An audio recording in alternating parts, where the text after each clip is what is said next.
मेरे बच्चे नहीं हो रहे थे। इसके लिए मैं एक महिला डॉक्टर से अपना इलाज करवा रही थी।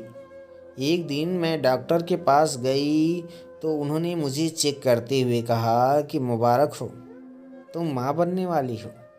इतना सुनते ही मेरे पैर के नीचे ज़मीन खिसक गई, क्योंकि मेरे पति 2 साल से विदेश में थे। फिर भी मैं माँ कैसे बन सकती हूँ।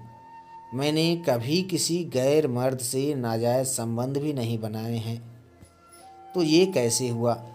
तभी मुझे मेरे भाई के ऊपर शक हुआ। कहीं मेरे भाई अमित का ये सब किया धरा तो नहीं न है। दोस्तों, कहानी काफ़ी शानदार होने वाली है, इसलिए वीडियो को अभी से लाइक कर दीजिए और चैनल को सब्सक्राइब कर लीजिए। मैं रिपोर्ट लेकर घर आने लगी। अमित मेरी मौसी का बेटा है, जो 19 साल का है। जब स्कूल ख़त्म हुआ और कॉलेज में जाने की बारी आई, तब मेरी मौसी ने कहा, बेटी मैं अमित को किसी हॉस्टल में नहीं डालना चाहती, क्योंकि हॉस्टल के लड़कों के संग मनमानी करेगा तो ये भी बिगड़ जाएगा। तब मैं बड़े रुआब से कही थी कि मौसी, कोई बात नहीं, अमित मेरे यहाँ रहकर अपनी पढ़ाई पूरी कर लेगा। मैंने अपने पति से भी इस बारे में बताया तो उनको भी कोई ऐतराज़ नहीं था। सो अमित मेरे साथ ही रहने लगा। आज लग रहा था कि अमित को साथ रखकर मैंने बहुत बड़ी गलती कर दी है, पर मुझे ये समझ में नहीं आ रहा था कि अमित ने मेरे साथ वो सब कब किया कि मैं जान भी नहीं पाई और गर्भवती हो गई। ये सब सोच सोच कर मेरा दिल ज़ोर ज़ोर से धड़क रहा था। तभी मुझे ख्याल आया कि हर शाम को अमित अपने हाथ से दवाई और दूध की गिलास देते हुए कहता था, दीदी दवाई याद से खा लेना। कहीं अमित उस दूध में कुछ मिलाकर तो मुझे नहीं ना देता था। यह सोचकर मेरा सर चकराने लगा। मौसी का बेटा है तो क्या हुआ, आखिर मेरा भाई ही है। क्या उसने अपनी हवस मिटाने के लिए भाई बहन के रिश्ते को भी भुला दिया। वो ये भी भुला दिया कि हर साल रक्षाबंधन के दिन मैं उसके हाथों पर राखी बांधा करती थी और वो मुस्कुराते हुए कहता था, दीदी जब मैं बड़ा हो जाऊंगा तो तुम्हें ऐसा गिफ्ट दूंगा जिसके बारे में तुम कभी सोच भी नहीं सकती हो। क्या यही अमित का गिफ्ट था, जो मुझे दवाई खिलाकर बेहोश कर देता था और पता नहीं क्या क्या करता था। अमित से मुझे नफ़रत होने लगी। मैं यही सब सोचते हुए आगे आ रही थी कि सफ़र कब ख़त्म हो गया पता ही नहीं चला। सामने देखा तो घर का गेट था। मैंने डोरबेल बजाई तो अमित ने मुस्कुराते हुए दरवाज़ा खोला और बोला, दीदी तुम ठीक तो हो ना। मन तो किया कि उसके गाल पर 2 थप्पड़ मार के रिपोर्ट दिखाते हुए पूछूं कि ये तुमने क्या किया, पर मैं अपने आप को संभालते हुए कुछ ना बोली और घर चली आई। मैं चाहती तो अमित को मार मार के सब कुछ उगलवा सकती थी, पर मुझे उसे रंगों हाथों पकड़ना था। शाम हुई और डिनर करके मैं अपने कमरे में आ गई। तभी अमित अपने एक हाथ में दूध का गिलास और दूसरे हाथ में एक दवाई की गोली लेकर मेरे पास आया और कहने लगा, दीदी दवाई खा लो। मैंने गुस्से से कहा, रख दो मैं खा लूँगी। दूध का गिलास और दवाई रखते हुए अमित मुस्कुराते हुए बोला, दीदी दवाई ज़रूर खा लीजिएगा। इतना बोलकर वो बाहर चला गया। मैं आज अमित को रंगे हाथ पकड़ने के लिए दूध और दवाई को वॉश बेसिन में गिरा दिया और सोने का नाटक करने लगी। मैं इंतज़ार कर रही थी कि कब अमित मेरे कमरे में आए और मैं उसे रंगे हाथ पकड़ लूं। अमित का इंतज़ार करते करते बहुत लेट हो गया था। अब मुझे नींद भी आ रही थी, तो मैं सो गई। आधी रात को मेरी नींद खुली तो देखा कि अमित अभी तक नहीं आया है। मैं चुपके से अमित के कमरे के पास जाकर उसका दरवाज़ा खोला तो देखकर हैरान हो गई। मैं सोच भी नहीं सकती थी कि अमित अब ये सब भी करने लगा है। फिर ख्याल आया कि जो लड़का अपनी ही बहन को प्रेग्नेंट कर सकता है वो कुछ भी कर सकता है। अमित दरवाजे की तरफ पीठ करके बैठा था और सिगरेट पी रहा था। ये सब देखकर मैं चुपके वापस आ गई। अपने रूम का दरवाज़ा अंदर से लॉक करके सो गई। सुबह ही मेरे दरवाजे पर कोई ज़ोर ज़ोर से पीट रहा था। मैंने दरवाज़ा खोला तो देखा कि वो अमित था। मुझे बहुत गुस्सा आया और चिल्लाते हुए पूछी, क्या हुआ? तो अमित बोला, दीदी आपने अंदर से दरवाज़ा क्यों बंद किया था? पता है मैं रात में कितना परेशान हो रहा था। मैं गुस्से से बोली, क्यों? तुम क्यों परेशान हो रहे थे? मेरे कमरे का दरवाज़ा खुला रहे या बंद रहे, तुमसे क्या मतलब? तब वो बोला, दीदी आप बेमतलब ही गुस्सा कर रही हैं। आपकी तबीयत ठीक नहीं रहती है तो मुझे आपकी हरदम चिंता रहती है, इसलिए मैं रात को कभी कभी आकर आपको देख जाया करता हूँ। रात में भी मैं आया था पर आपने दरवाज़ा अंदर से बंद किया था।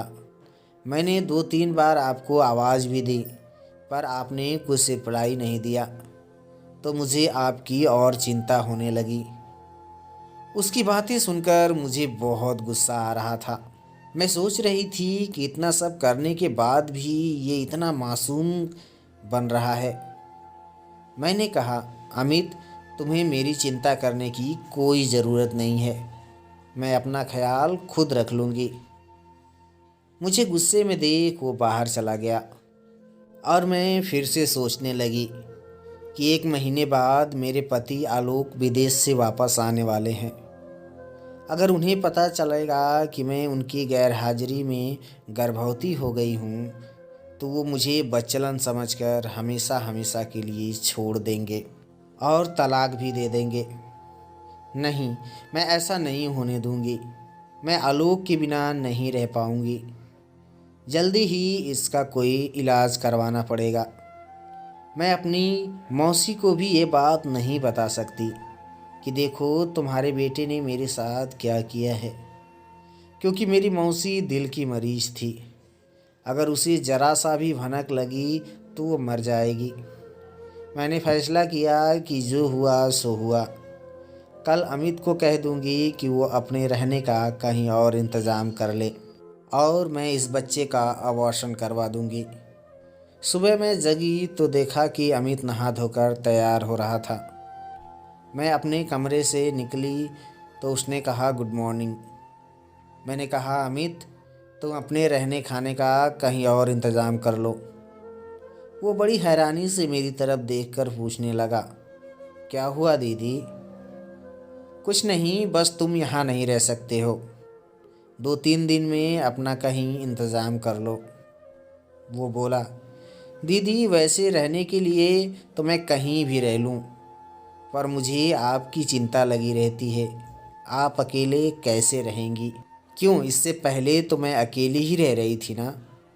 मेरी चिंता करने की तुम्हें कोई ज़रूरत नहीं है, बस तुम अपना इंतज़ाम कर लो। इतना कहकर मैं एक दूसरे डॉक्टर के पास गई और उससे अबॉर्शन करने की बात की। पहले तो वो तैयार नहीं हुई, पर मैंने उसे ज़्यादा पैसे देने का लालच दिया तो वो मान गई और अगले दिन सुबह आने के लिए बोला। मैं वापस घर आ गई। घर आकर देखा तो अमित घर पर नहीं था, वो कहीं गया था। मैंने डिनर किया और अपने कमरे का दरवाज़ा अंदर से लॉक करके लाइट बंद की और सो गई। रात को मेरी नींद खुली तो मुझे महसूस हुआ कि मेरे बेड के बगल में कोई सो रहा है, पर अंधेरे की वजह से कुछ दिखाई नहीं दे रहा था। मैं चिल्लाने लगी और बिजली की बोर्ड की तरफ भागी। तभी उस शख्स ने मुझे दबोच लिया और अपने हाथों से मेरा मुंह बंद कर दिया। अब मैं चिल्ला भी नहीं पा रही थी। जब उसने लाइट जलाई तो उसे देखकर मैं हैरान हो गई,